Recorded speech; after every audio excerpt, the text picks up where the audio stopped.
Let's have our reigning king or Mr. International Philippines 2024 na si Marvin Diamante.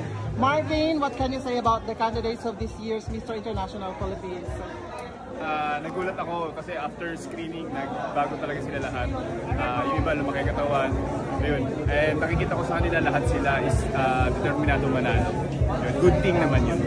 Meron ka na bang napipisil na magiging next na Mr. International Philippines?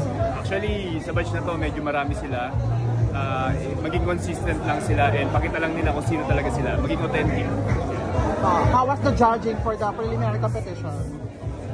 Sa ngayon, yung national costume, nag-base lang talaga ako kung paano nila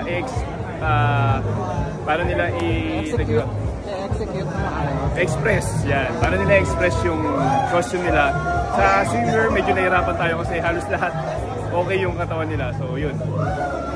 Ano yung pinaka-mahirap na part ng pag-judge para sa'yo? Pinaka-mahirap na part? Some of the candidates kasi personally kilala ko talaga. Pero kasi magbe-base talaga tayo dito kung paano sila mag-perform. So, yun. Medyo mahirap yun.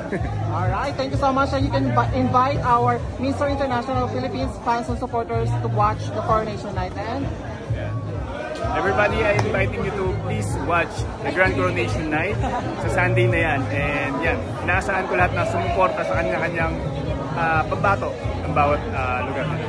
Thank you. Thank you so much, Marvin. Thank you.